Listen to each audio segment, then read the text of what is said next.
Welcome, welcome, welcome. This is the long-awaited Doc for the Street podcast. I am your host, Dr. Pierre Johnson, and this is it. This has been, just been brewing and brewing, and I finally have come to fruition. For me, I mean, those are people that know me. Dr. Pierre Johnson, born and raised on the south side of Chicago.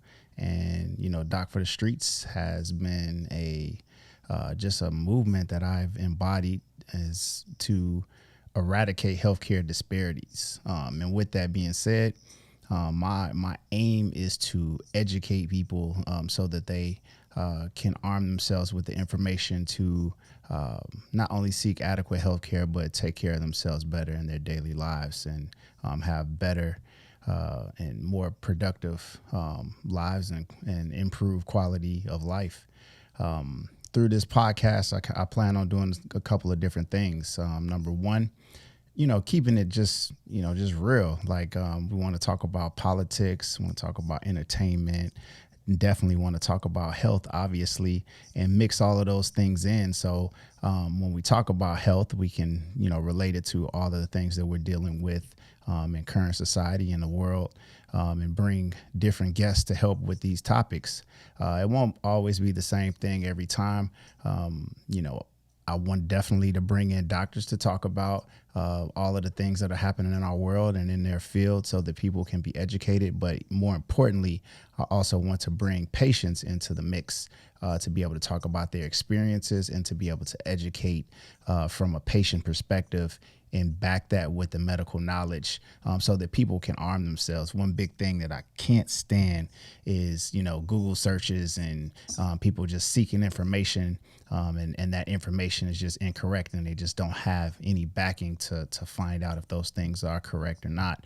So we'll be talking about and debunking myths and going through all of these Google searches and things that people have and questions that they have about topics and health topics and just have fun with it. Just have fun with it. I'm a down to earth guy that, just so happens to be a doctor. But first and foremost, I am who I am. Like I said, I'm your brother, I'm your cousin, I'm your uncle. Like I'm going to bring information like that. So this will not, if you're looking for, some stuck up, medical jargon, like somebody, with the MD behind you talking about all of these things and talking over your head, this isn't for you. But if you want, just a real down to earth way of learning medicine and talking about things that are impacting our lives and our health, this is it. So with this topic, with this episode, I want it to be extremely impactful. I wanted to, do something that was going to catch everyone's eye and grab your attention. And my very first guest that I wanted to bring on, he embodies everything that I want to really talk about just from our first episode. Number one, I'm gonna let him and let us kind of talk about like how we met and those types of things. But from what we're dealing with as far as our country, as far as the world, as far as health is concerned, with the aesthetic allure that we're all trying to achieve, what better way to bring that in than a plastic surgeon, that a world-renowned plastic surgeon that has, many different interesting perspectives. We're two totally different people, but we have very, very, I would say, similar interests as far as changing the world and how we impact people. So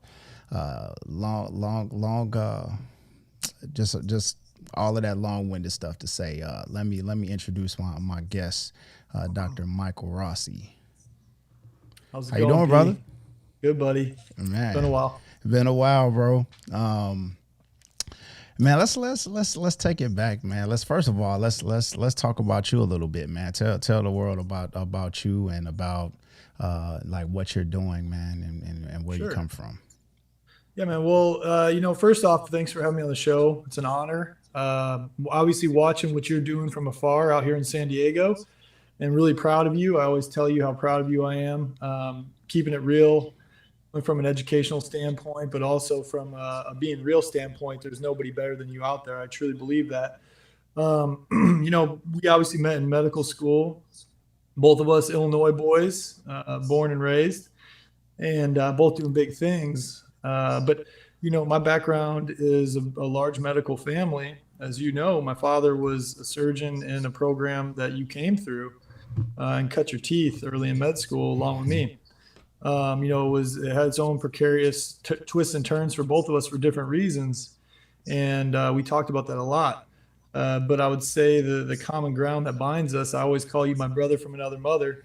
We have a similar perspective on life. We have a similar passion to change the world, compassion for others, and desire to make this crazy delineation between race, sexual orientation, religion, creed, to be more blended in our country, and to do it from a place that we're in is pretty unique. And I look forward to being with you for many years. So yeah, we're gonna get into all of that, man. But I want you to talk to the world and tell them how I just bust your ass on the basketball court, bro, and just how in middle school I just tormented you, bro. How you thought you was just so dope, man, and this little young black kid from the South Side of Chicago just showed you what happens, when you. So bring my background. Yeah, basketball, sports, basketball, football, baseball. It's my life. Growing up, had a lot of friends from Peoria that would come into my house, and we'd be playing some aggressive games from the time I was a young one. And in med school, you could hang, man. You could hang on the court. I still had about 4 inches on your ass, so don't forget that. We had our battles. We definitely had our battles. We had our battles. That's right. So the famous story is we had the YMCA, the local YMCA in Peoria, where we went to medical school, and we play and we have these things, and Rossi, he definitely wanted to do this one-on-one thing. He thought he had these 4 inches on me, so we played, and I had to show him a few things, and then we had a attending, because we was talking in class one day, and we was just talking. He was like, "Oh, I'm gonna give you this work, and I'm gonna give you that," and so our attending, Dr. Horvath, he the next day was like, man, what happened? He's just like, what happened? He's like, did Rossi just give it to you? And I said, man, do you think I'm gonna come to Central Illinois and let this white boy? He laughs about that all the time, man. It's crazy. Right. We had a great relationship in med school. Bro. And I'll tell you the thing that's the best, I think, that we exemplify together is we both strive for higher education together, both for the purpose of bettering society, right? Absolutely. But at the same time, we being two individuals with similar interests, right? Girls, sports, right? Society, pop culture, being raised in two very different circumstances and two different sides of society, so to speak, we're able to come together and give each other each a slice of what our world was and come to an understanding together of what that means and how to blend it. And that is what means more to me than anything, is that we're able to be at this point in our lives and careers with such respect for each other that we gained together in med school, Absolutely. So let's get into that topic, man. Just on the sports topic, man. Like, we had a lot of conversations early on, man.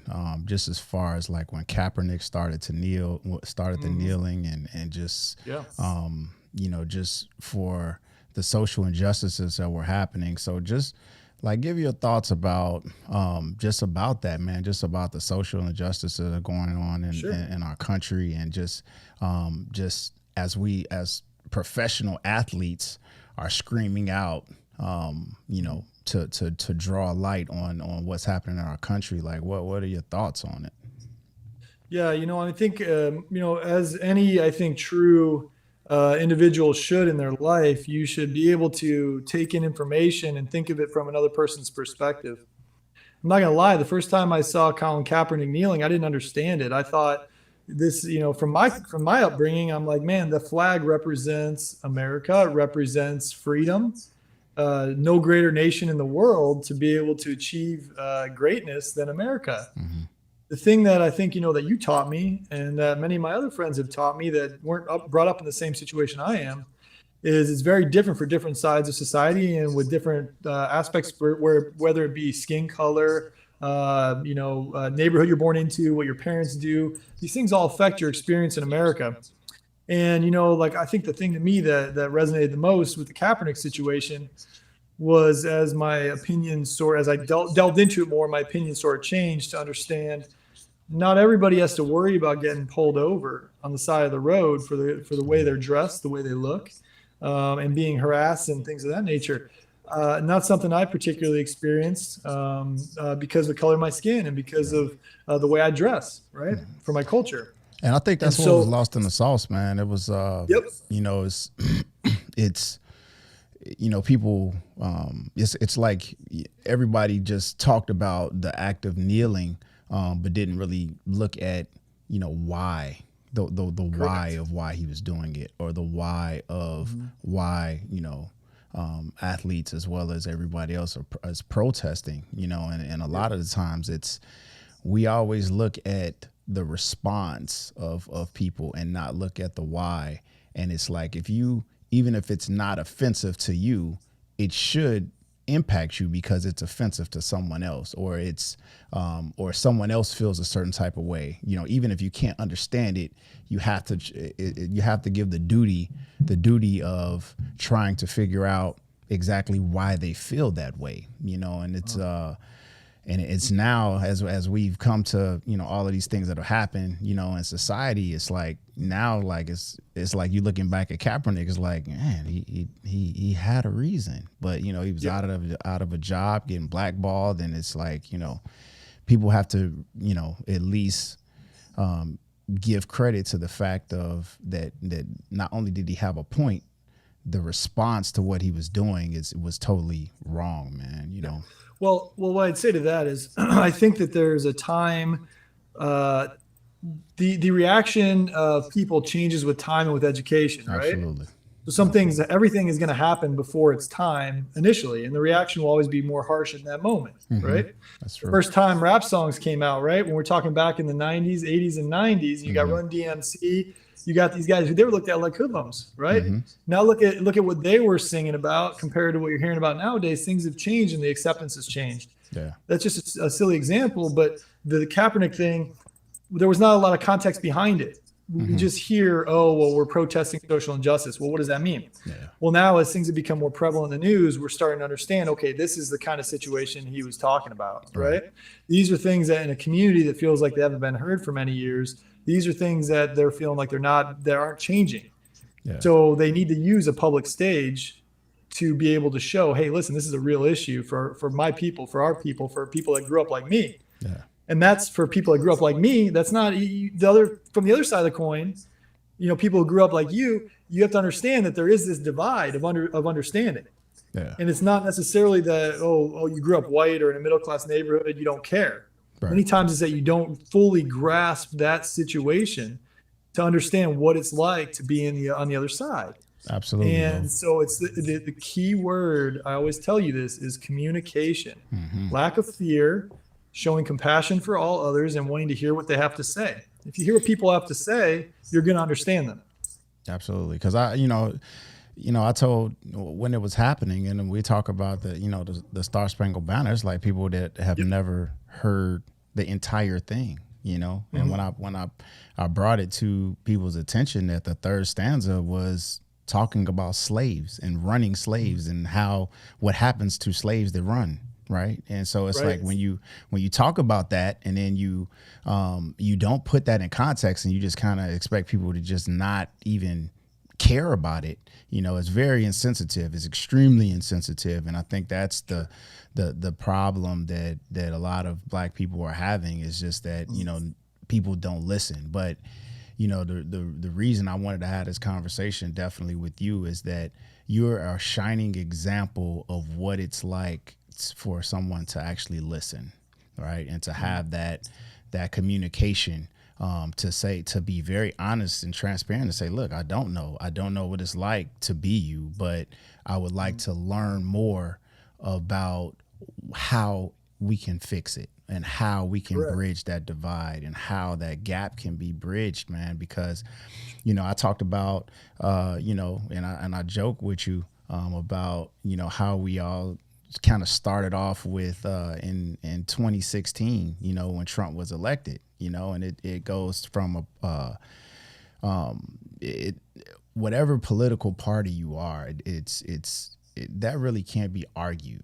Honestly, if you're a Democrat, you're a Democrat for particular reasons. If you're a Republican, you're a Republican for different reasons. And my thing initially was like, you're a white boy from Central Illinois, man. You came from privilege. You came from money. So the conservative thought of keeping your capital and your money is inherent. So nobody can fault anyone for being a Republican or even being a Democrat, having more liberal views. But I think we all had to. There was a point where morals came into the point where it's like, no matter what you feel from a political standpoint, from a moralistic standpoint, that has to take control when the morals don't align with your political values, and I think that we came to a point of that. And I also wanted to kind of talk about that and touch on that and your thoughts with that. Yeah. Well, this is, I think, a big misconception between sometimes the black community and whatever you want to call the white community, which I even hate saying, because to me, it's not a black and white issue. The media makes it always a big black and white issue. It's really truthfully more of a class issue, right? And so even some things that our new president has been saying about, minorities don't know how to use the internet or these things bother me. Like you can't put people in categories. It belittles anybody to do that, regardless of what you're doing it on, right? My upbringing, yes, I was in a privileged background where my family was more conservative. And what did we believe in? We believed in taking care of your neighbor, right? Treating others the way you wish to be treated. Being very generous and charitable, but also, like you said, you work hard. You should be able to create a life you want to create. Which, guess what, also means having money to take care of others that are less fortunate. And so I grew up doing things like Big Brother, Big Sister program when I was in Champaign, Illinois, University of Illinois, and I would always go inner city Champaign. I had my little men, my little guys that I was the big brother to that looked up to me, and I took them under my wing.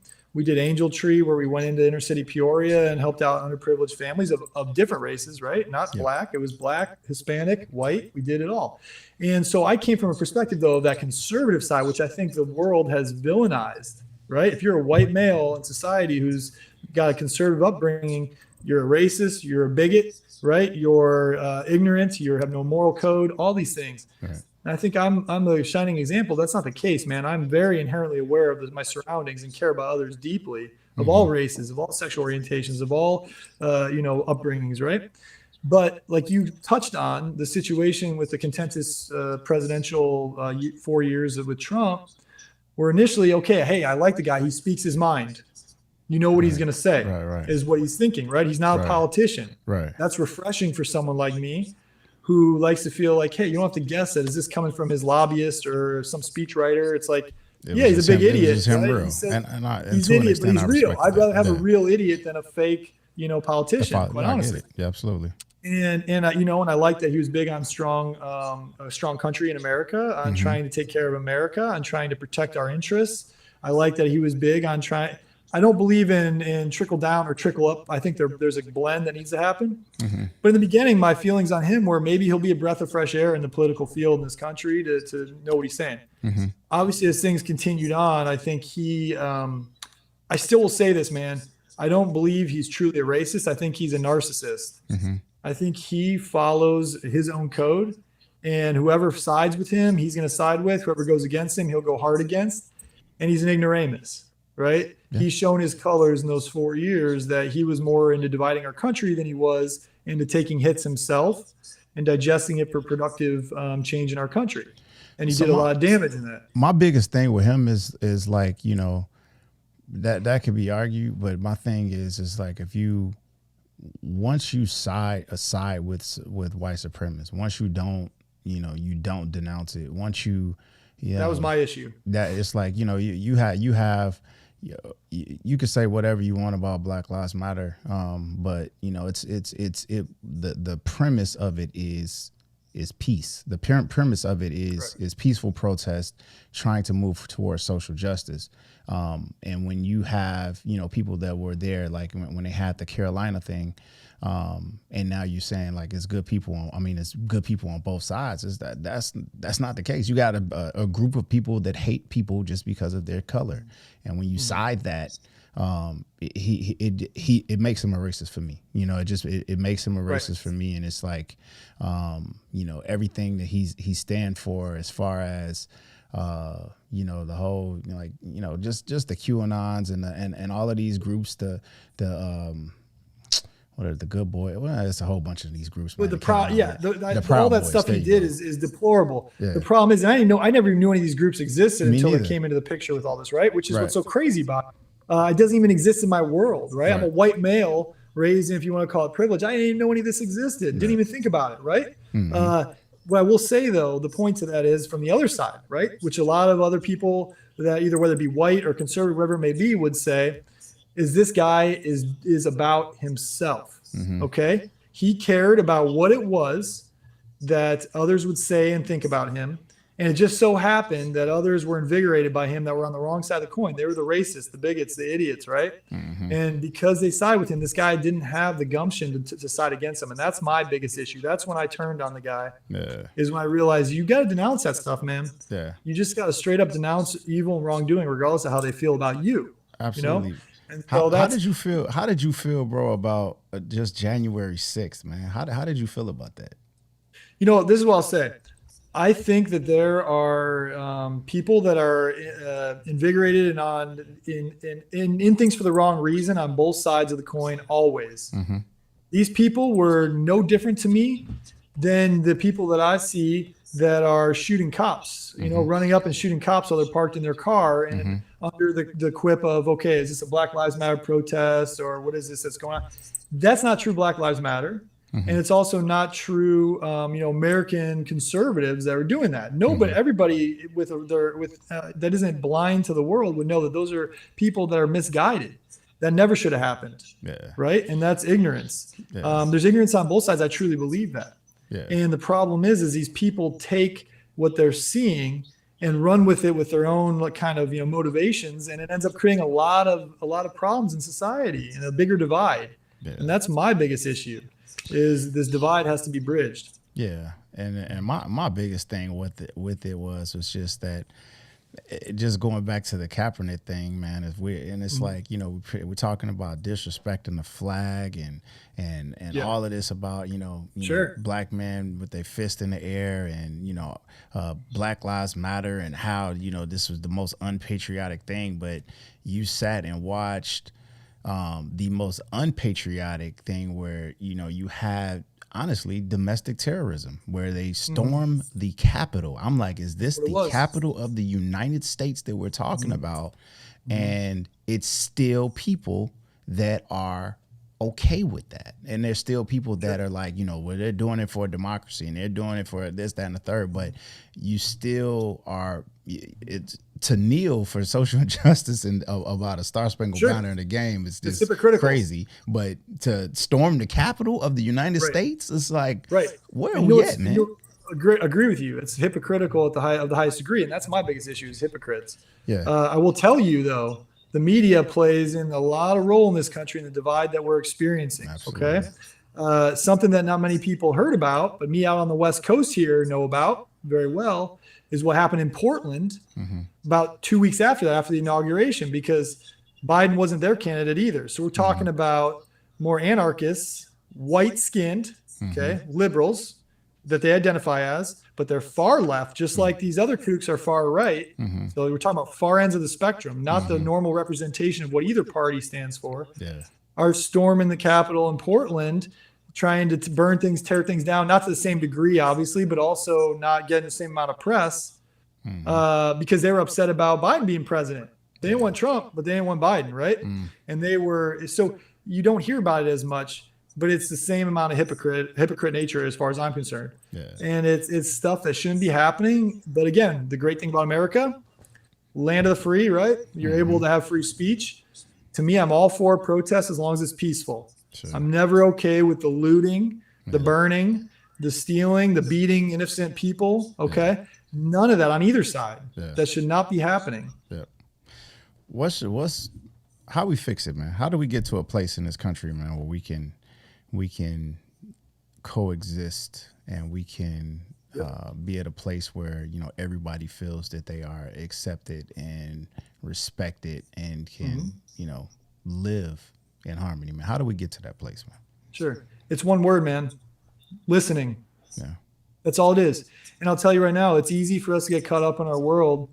And when you're raised 20 years, whatever it may be, 30 years, a certain way on both sides, you're brainwashed, right? You're used to hearing the things you hear, the news you see, the community you live in, hearing the same kind of speech. When you're unwilling to listen to the other side, step out of your life and put yourself in their shoes, then that's when you create a divide, right? And it goes for both sides equally, right? We talk about this all the time. What does it take? It takes bringing the communities together, letting everybody have an open mind, open heart, and have discussion. It's that simple. Grassroots movement of talking, hearing from suburbia, right? White and black suburbia, listening to white, black, Hispanic, everything, you know, inner city, and bringing those socioeconomic classes together to hear what the perils are, the pitfalls, the benefits, what they'd like to see different. And when people listen and come together, then you put the pressure together as a united group on the politicians in your area and say, this is what we need. But as long as it's divided, you're fighting. Yeah, I agree. I agree with you 100%. But for black folks, man, honestly, you know, and I can't speak for all, but I can speak just from my own experiences and looking at the world, man. It's just, you know, we need honesty, bro. It's like, you know, and it's for me, Trump did one thing he did one thing that I did actually appreciate, and he exposed a layer of bigotry that people were kind of uneasy about coming out with. And for those people, he gave them a platform to be able to speak and speak how they feel. And for me, I'm actually appreciative of that, because I don't, just going back to medical school, man, I don't want to hear everybody saying that racism doesn't exist. I don't want to hear that everyone say that, you know, when a cop has a badge on, that we don't have racist cops, or we don't have, you know, racism in law or judges or what have you. It's these injustices are happening, and people are in positions that they should not be in, and they feel a particular type of way. And just because they're in those positions, we feel that the racism just vanishes, you know. And I talk about this in the book a lot, man. You didn't even really know about this when we was in medical school, man, but I experienced so much racism and bigotry, bro. And it's, you know, just because, you know, I was a black kid and I was, you know, from the South Side of Chicago, and like they had it out for me. And and when I was going into, you know, trying to talk about these things with some of the administration or what have you, it was like, oh no, it's just in your head. It's just, you know, just from the general surgery standpoint, man. I had somebody actually tell me, man, is that, you know, being black, this is where, he didn't say being black, but he told me that, you know, when I was moving a patient, that this is where a small mind and a big back, or a strong back, come into play, man. And this is a doctor, bro. This is a superior, bro. And this is, I had to not only live through that, but I had to have people tell me that it's not what you think. And that's the biggest thing for black people. We need the people like yourself to step up and expose the bigotry with us, because as long as we're living in this world that it's a fantasy world, where we're acting like these things don't exist, then we're always going to be stuck in that. And for me, I don't, you know, some of the stark racists, man, that hate me from the moment that they look at me, or people that look like me, they're not going to change. Like it just is what it is. You know, we have to coexist in this world, but it's going to be very difficult to change their thought process to actually accept it. But for all of the people that don't feel that way, but know that is wrong, for them not to be as passionate about injustice as we are, and to acknowledge injustice like we're acknowledging injustice, that's where we get stuck in the rut, bro. You're right. Well, it's a slow process. Yeah. Do you mind if I turn on my lights real quick? I just realized. Turn your lights on. 1 second, buddy. Absolutely. But yeah, this is we keep it real, man. This is gonna be real. Like I want to talk about everything, man. Like I want to. These podcasts are going to have content like this, to where we going to really peel back the onion. So controversy it has to be a part of everything for me. I'm good with it. Yeah. Sorry about that, buddy. Ross, say what you're saying. SoCal sunsets, man. It's all good, man. You living a good life out there in Cali, bro. I'm trying to get where you at, man. We out here in Chicago, freezing. Oh man, I'll tell you, I don't miss that, but I miss a lot about Chicago. But listen, man, this is what I'm gonna say. I think it's important that people realize that what you just said, you hit the nail on the head. You're never going to completely get rid of all idiots, all the bigots, all the racists in society on either side, on any side of the coin, right? Mm-hmm. But the goal is that you can identify who they are, realize, and feel sad for them. You pray for them if you have religion, right? You feel like those people are never going to change in their life, and that's sad. But I think the most important thing is to realize that, like what you always say and what you've been saying here today, is that everybody should have that same passion about the injustice. Now, I agree with you. Right. I don't have any doubt in my mind that's how it should be. Yeah. You have to understand it's a process. Yeah. Okay. Yeah. Because not everybody either has the intellect or the heart or the understanding to be able to say, okay, hey, I know that what it feels like for Pierre to get pulled over in his car and harassed by a police officer because of the way he's dressed, the way his car looks, the way color of his skin, right? His tattoos, whatnot. I got my tattoos. I got hair and a beard, right? Mm-hmm. I'm a real person. I'm as real as it gets. I'm an intellect like you, but I still like to be myself in my culture, my Italian culture, right? Yeah. So, but I don't get the same discrimination because of it that you've experienced. Right. But to expect a kid that's been raised in a mostly white community where they haven't experienced any of that to jump up on the mountaintop and be like, hey, this is wrong. When you're passionate about something is when you've experienced it typically, right? Absolutely. You got the kid, when someone has lost a child to a drunk driver, those are the moms that go nuts about drunk driving, right? Absolutely. Now, do you and I think drunk driving is wrong? Yeah. Are we also picketing with every mother against drunk driving? No, because we haven't experienced that. So the point is you have to help make it an easy transition and educate the people who haven't had the same life experience to understand this is why it's important that you stand united with me, right? Yeah. You stand shoulder to shoulder as a brother, as a sister, and help us to feel that same level of respect in society that you feel. And it's making it an easy transition. I'll tell you, the last one point I want to make here about it, the most important part about it from your side, and I say this to you all the time, is not making it a black and white issue of whites are wrong and this is that, and they should be doing this.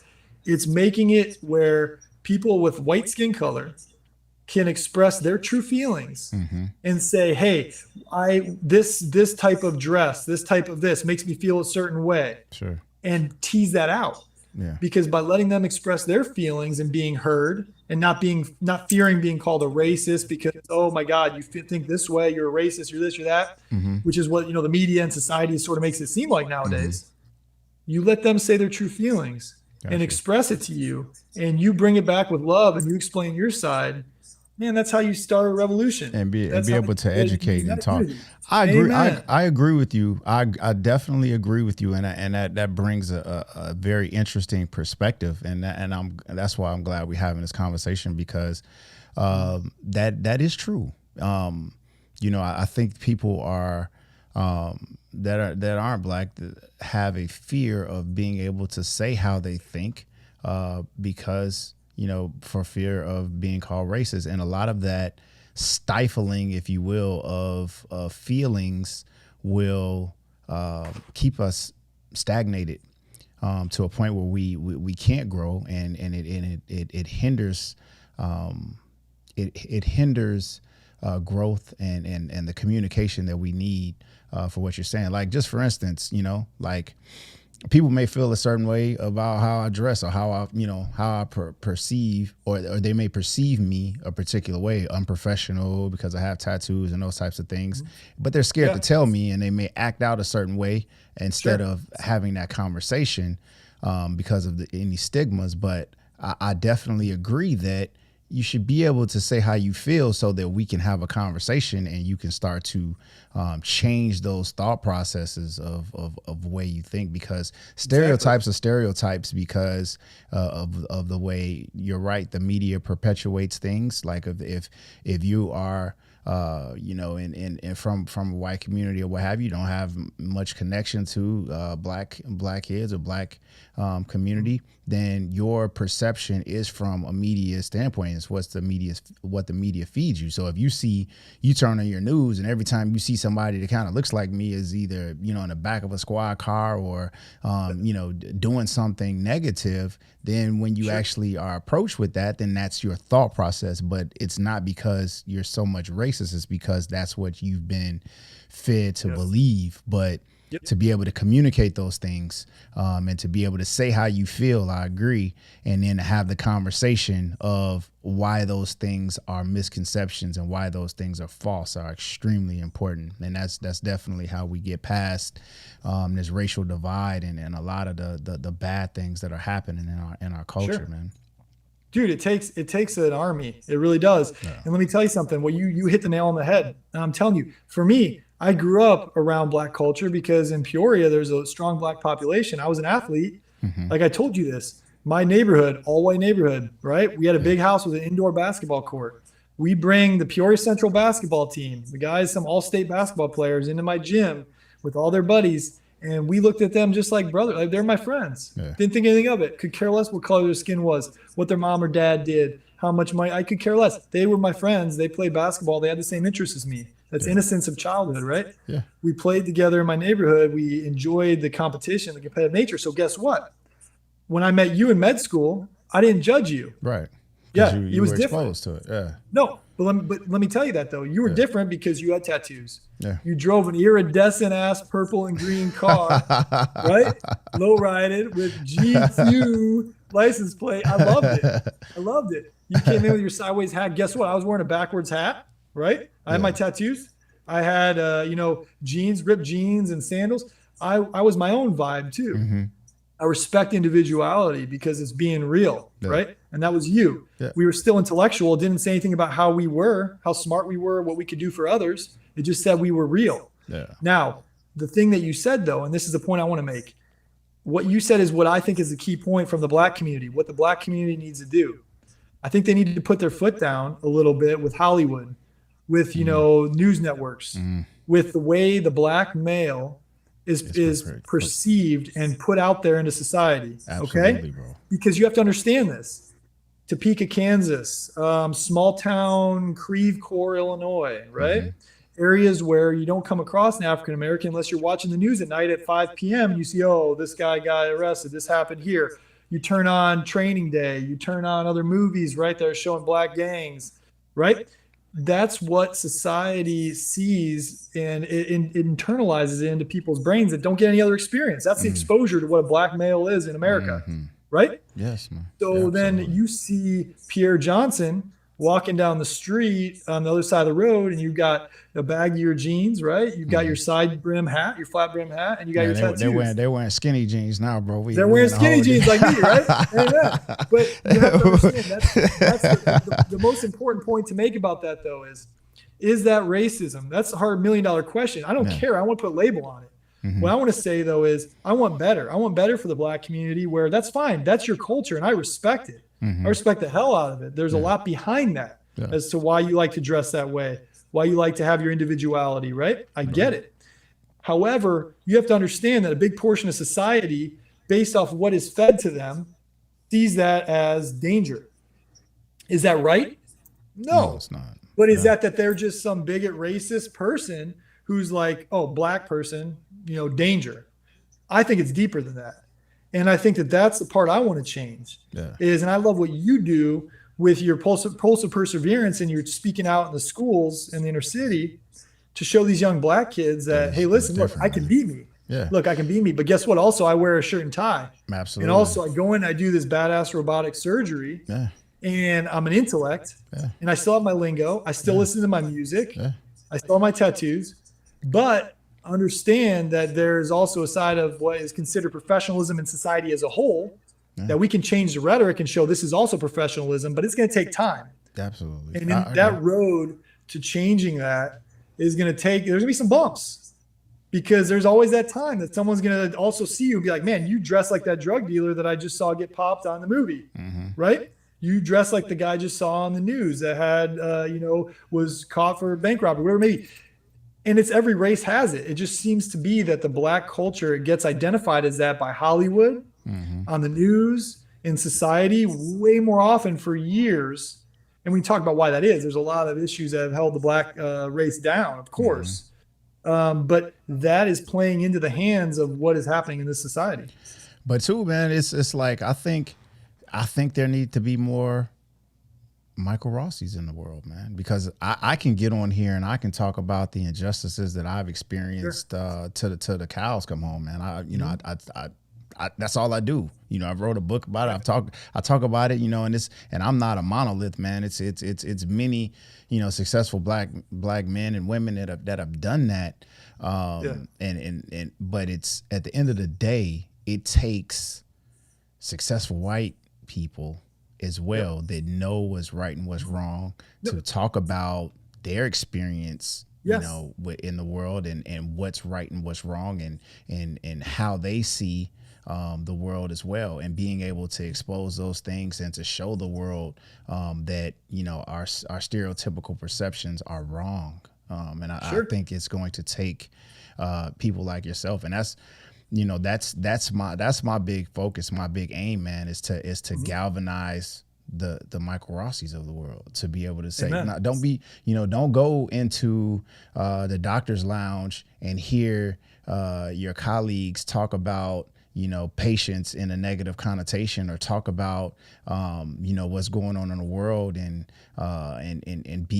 say some condescending things or borderline racist things, and sit back and listen to it. Don't listen to it, because when you listen to it and you don't speak out on it, you're complicit. You have to have the courage to say this is wrong.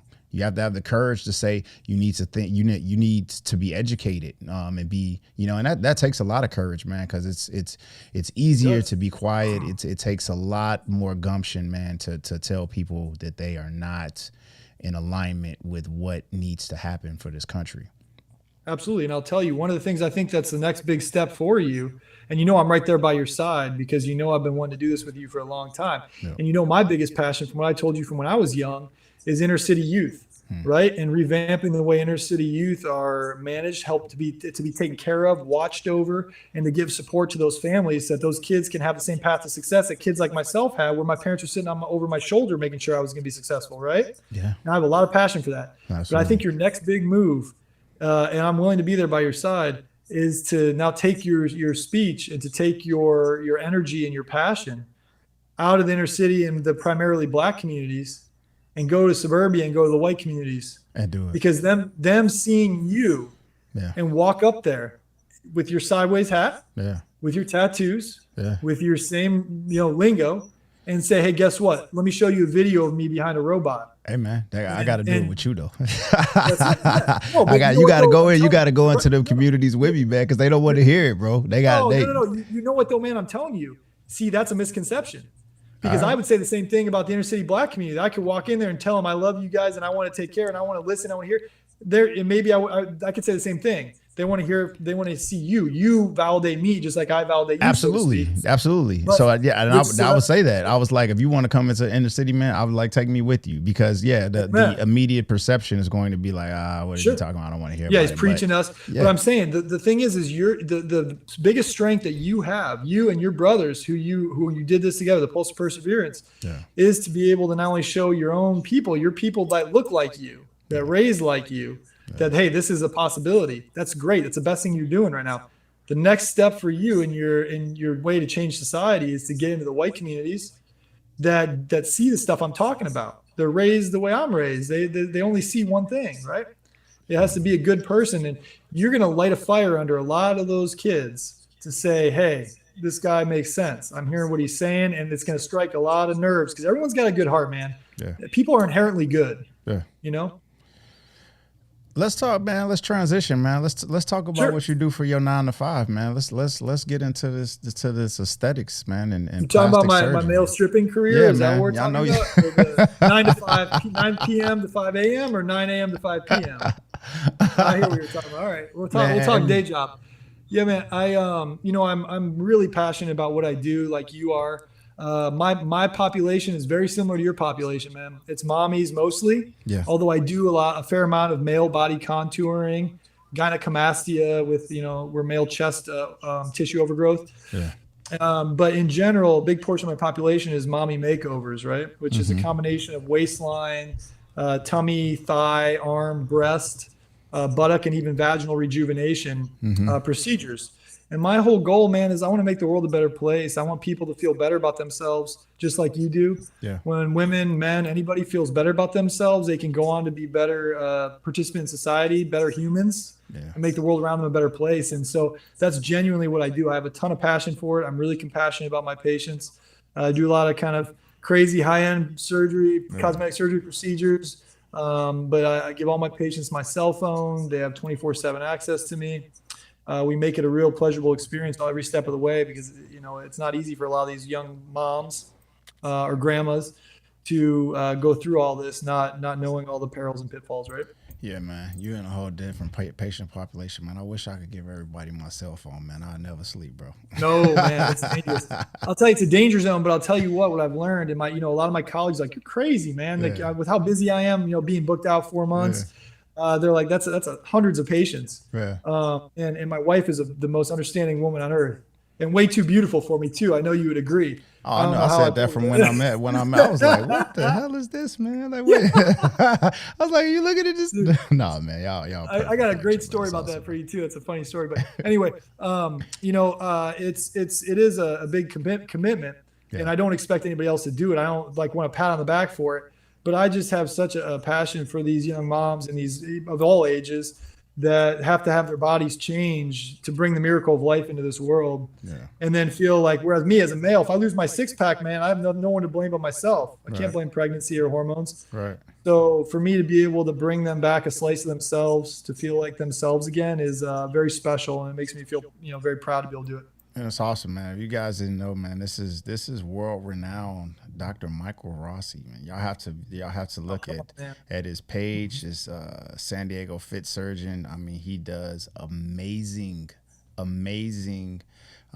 plastic surgery. I mean, he's body contouring and all. I mean, I'm a little guy as far as the cosmetics are concerned. I do the vaginal rejuvenation. I do some liposuction, but when you need the abdominoplasties, tummy tucks, and just the serious contouring, like, he is just awesome. I encourage you guys to follow him, and if you you're seeking these procedures, man, you guys are traveling to all of these Central America and South America to get these procedures, and it's just you come back and things are not good. It's just not good. Y'all paying a lot of money to do things that are not right. Definitely look into him before you make that jump to travel somewhere and not know what you're getting yourself into. I wholeheartedly endorse him and know that he treats patients like I treat patients. I agree. He definitely wants the best for patients and goes above and beyond to make sure that people are happy, man. So, man, hats off to you and everything that you're doing. Man, what are your thoughts about it, man? Like, with this revolution and this wave of just plastics and people and aesthetics and contouring, man, what are your thoughts, bro, as far as where we're at as a country, man? Well, it's been crazy. I'll tell you, this pandemic has been so hard on so many and their businesses and their mental health and whatnot. And I really feel for all those individuals. My heart breaks seeing some of the things that have happened in society as a result of this pandemic. But I'll tell you, I almost have guilt admitting it, but the plastic surgery industry has seen a major boom as a result of this because patients have time off, right? They're usually, a lot of them are at home now. They're looking at themselves in Zoom. So my facial procedures have gone through the roof. They're seeing all their things they don't like. They're gaining weight because the gyms are closed, and then they have extra money for some. They're fortunate, and they're not spending it on travel and all these other things. Nice right outfits to you, man. Hey, man, give me a loan. They want to come get their body fit. So it's been crazy. But I'll tell you one thing about body contour, man. I know you know it. You're an artist yourself, buddy. The way you handle yourself. Anybody that sees you knows you take pride, and anyone who comes to you would know that you're going to take pride in how they look at the end, right? Same with me. And really what it's about, the body contouring really has changed in the past 5 years in a major way. Breast surgery, abdominal surgery, hips, buttocks, all that. Yeah. It really got revolutionized by certain individuals more in Central and South America who brought their techniques this way. And we are starting to do a lot of this more high-end, high-def, high-res body contouring. My tummy tucks nowadays are so comprehensive compared to what they were even when I was in training, years ago. It's just not even close. So we're really able to offer some life-changing body transformations and face transformations compared to what we were even 5 years ago. Man, speak a little bit on, man. I tell patients, like I said, I do liposuction, but it's like you take it to a whole nother level.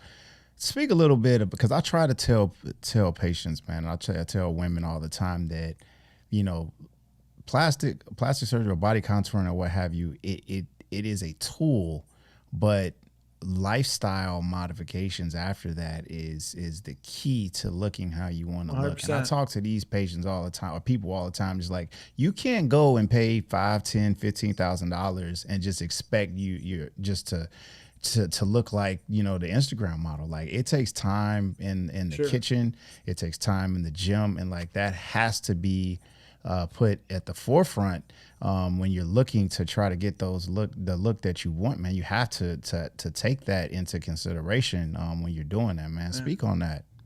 Man, you're hitting the nail on the head, brother. Listen, I speak to that to my patients all the time. Number one, the most important thing to understand, liposuction is not a weight loss procedure. Sure. Liposuction is a contouring procedure. Yeah. You do not lose weight from liposuction. In fact, you gain weight in the beginning from fluid retention. Right. And the two things about liposuction that are there's big misconceptions are that, and also that you can just suck out fat and your body will just look like these Instagram models, who many of them are using Facetune, airbrushing, different apps that are making them look the way they look. Yeah. Right. So these goal photos I point out to these women all the time. By the way, Kim Kardashian's ass actually looks more like a golf ball when you see it unbrushed, right? Like, there's a reason for that. And so the point that's unfortunate is a lot of these women are making a lot of money preying on women's insecurities, not showing the real truth. But I'll tell you, liposuction is a great tool to help contour women and give them the shape that they desire. Right. But the other thing that's really come a long way in the past 3 to 5 years even is skin tightening. And we actually have great devices nowadays. There's two major ones on the market, Renown and Body Tight, both of which I've used and I use regularly, that helps to shrink wrap skin and create smoother contours. Because as you know, when you remove fat, you're usually left with loose skin, if you take a lot in particular. So it's a combination of knowing what to leave behind and also knowing where to tighten, how the body reacts in different areas with different skin thicknesses in different races and ethnicities that have different levels of skin thickness. Knowing how all that plays together, so you can create a very pretty result for each individual patient. It has to be very individualized, though. Absolutely, bro. Absolutely, man. It's just, man,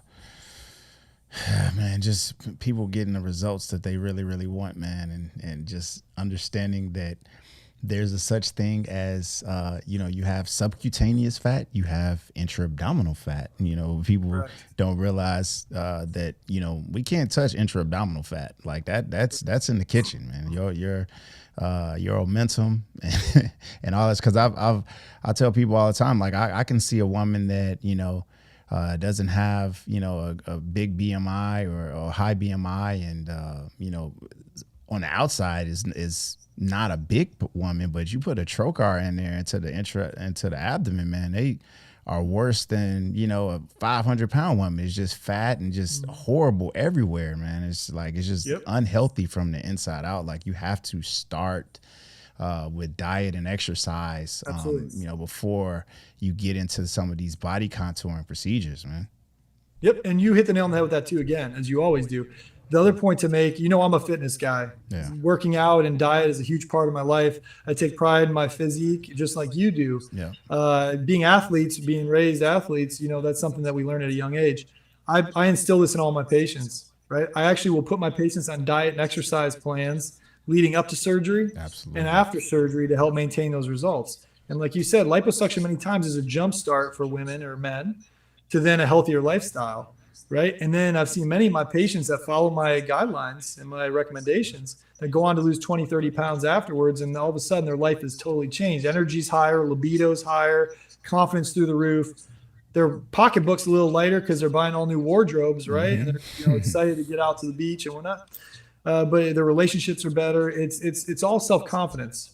And we as physicians need to do better as a whole unit to not only just offer the procedures we offer, but to give the support that we need to help them also do better the rest of their life. Yeah, man. And I appreciate the fact that you treat everybody like an individual. And that's a lot that I see. Even in gynecology, bro, it's I see some just horrifically botched surgeries. I see women going and just being disfigured with scars and having these open procedures, man, and end up with a lot of pain and morbidity, man, and it's just the lack of detail or attention to detail for each patient and how to approach each patient individually, man. And that's so important. And that's why I send, people out to you who are looking for, major contouring work, man. And I'm always looking for physicians that are actually going to care for their patients like they would care for their own family, man. Amen. Let me tell you that, man, that's another point you made that's beautiful is I tell every one of my patients in consultation, I call it the wife factor, right? Every woman sitting before me, if it's a male for male contouring procedures or male facial procedures, I say it's like the brother or the father procedure. Yeah. I look at them as if that's my brother, my father, my mother, my wife sitting before me, what procedure would I want to do for them, right? Yeah. So how do I minimize scarring, maximize recovery, get the result that is individualized to them? Yeah. If all physicians look at every patient that way, that's your family member, your loved one sitting before you, we'd have no issues in healthcare. Unfortunately, just like in society, right? You're not going to fix everybody. You can't get rid of every racist on earth. You can't get rid of every bad physician on earth. Everyone's going to have their own biases and ways about going about business. But the more of us that do it the right way and preach that way, the more we can affect our younger generation to be like us, both you and I. Man, out there in California, man, I'm sure you are seeing some of you see a lot of the lies that are happening, man, because they like you said, they taking these pictures and they airbrushing and things, man. You're seeing a lot of things that are going on out there, man. Tell the world a little bit, man, just about what they're looking at as far as like Instagram and TV, man, and how like some of these things are just false, conceptions, man.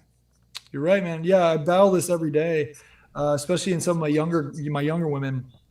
They see these photos that are, like I said, it's really a big thing, just like what the media does to brainwash society on both sides.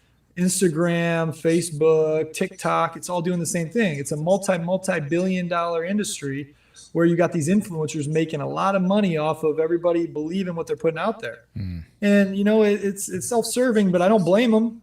When someone's handing you over blank checks to do this kind of crap, you're going to do what you're going to do. Yeah. But it's irresponsible socially.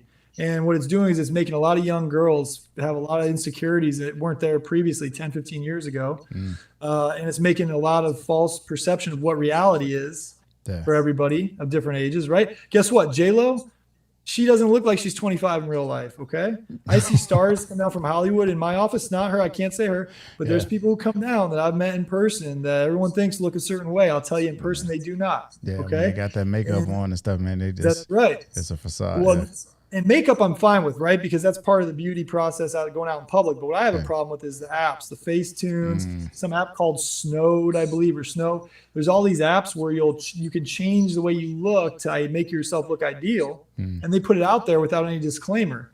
And so then there's women thinking that that's what the reality is. That's how they should look. Well, guess what? Number one, not everybody is multi-millionaires that have a personal trainer at your beck and call, personal nutritionist and chef, right? Personal stylist. And then also to have somebody that's going to edit your photos and put out there the best version of you. That's like the ultimate cheat code. So the big thing I preach to women is have self-confidence and realize you are beautiful. You are beautiful the way you are. 100%. However, you live one life. If you see something that you want to change about yourself, then we talk about it. We talk about what reality is. Right. How can we really make this look? And will this make you happy? Absolutely. And you got to tease that out, man. If you don't talk about that early on, you're setting yourself up for failure, and you're setting yourself up for patients that are going to be upset and also be harder on themselves. Yeah, man. We're gonna man, get ready to get out of here. But man, who's gonna win the NBA championship this year, man? What's your thoughts? Man, God bless, man. I think I respect a lot about what LeBron's been able to do. Yeah. I still think you're a Chicago boy. You better agree with me on this. MJ's the GOAT. Okay. Absolutely. But no question. But LeBron is the most gifted athlete in our world. He is a gifted human being, and he's a very smart guy. Yeah.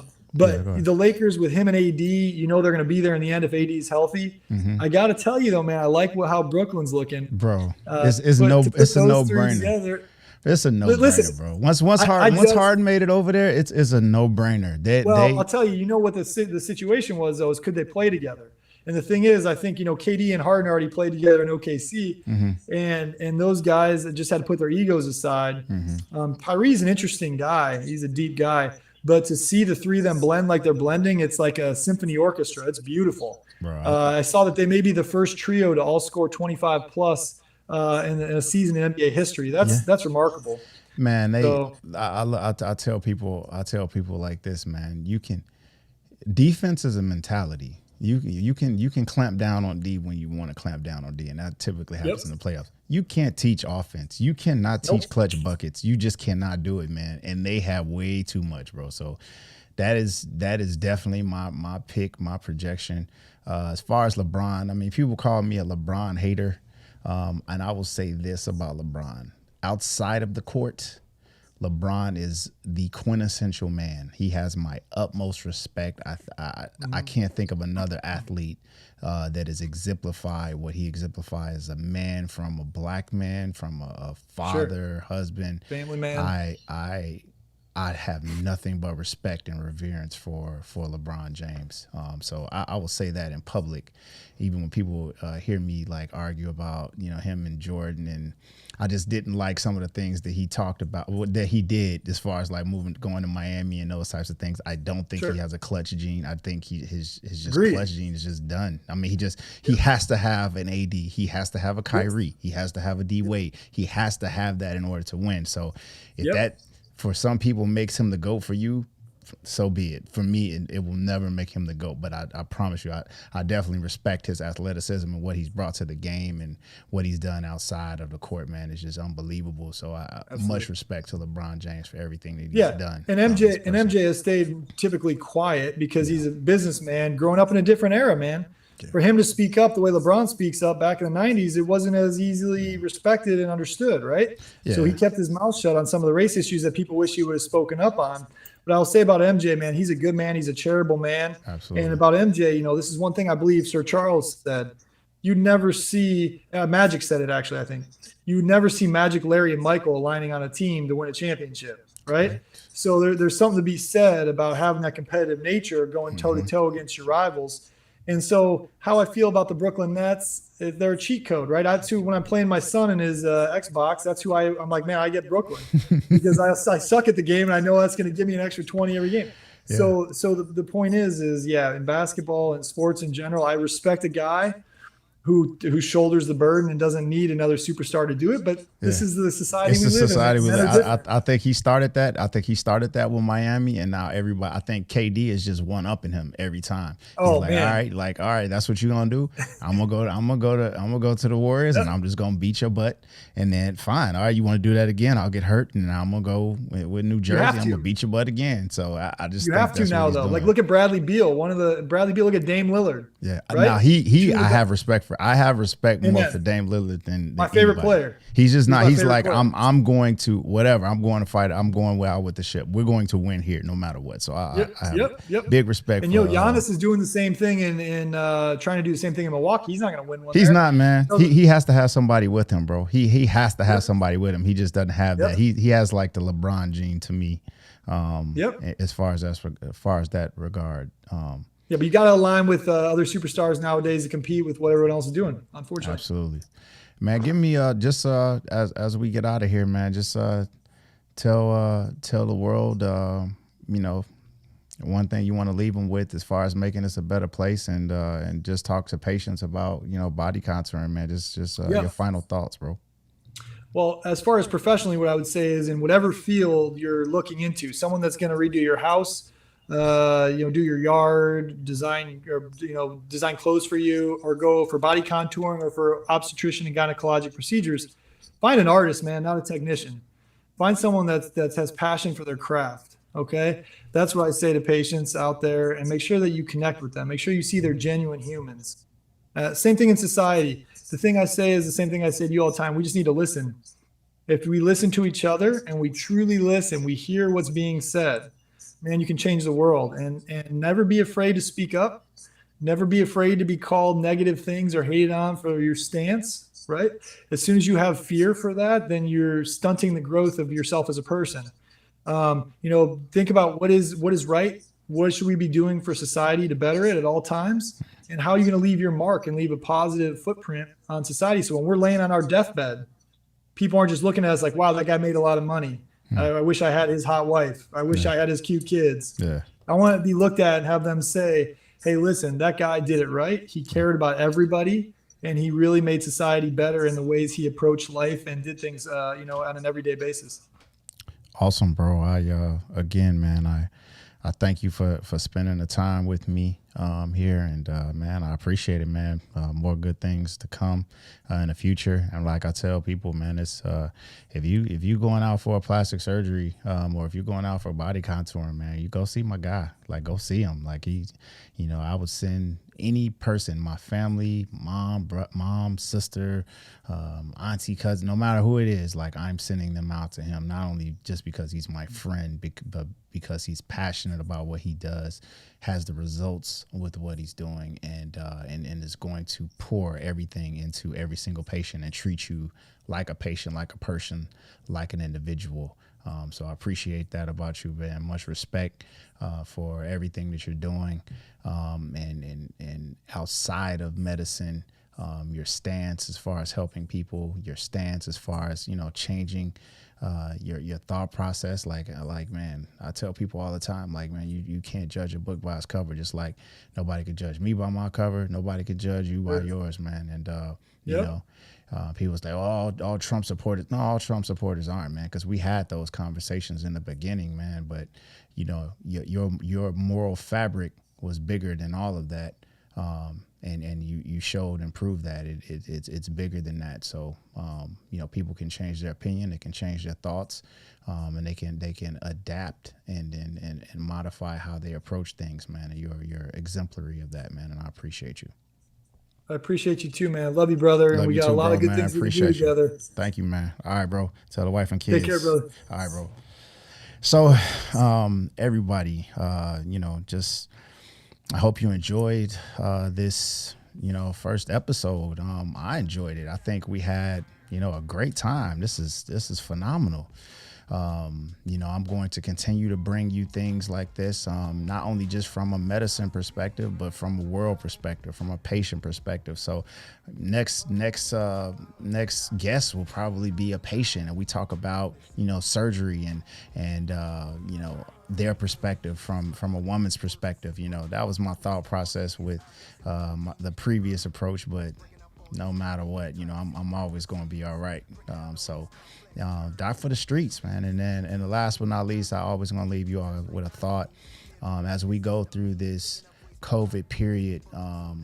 Just today, I got the news that a friend of mine who did one of my most favorite interviews I've had, Miss Erica Watson, passed from COVID.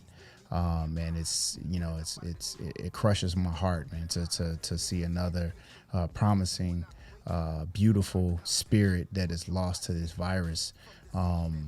Take it seriously.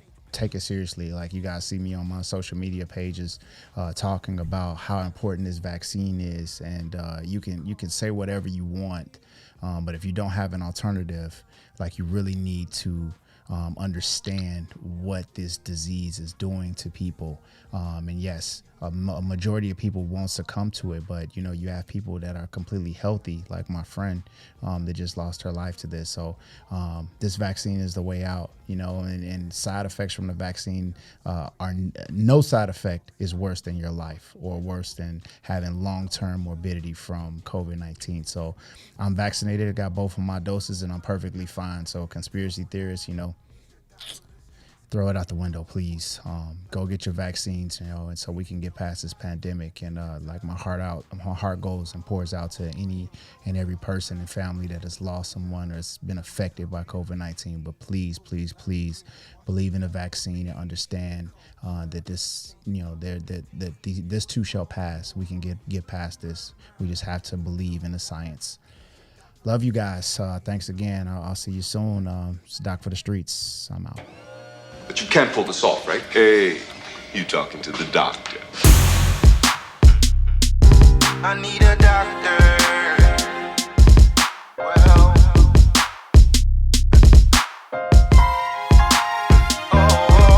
it's Doc P on the line.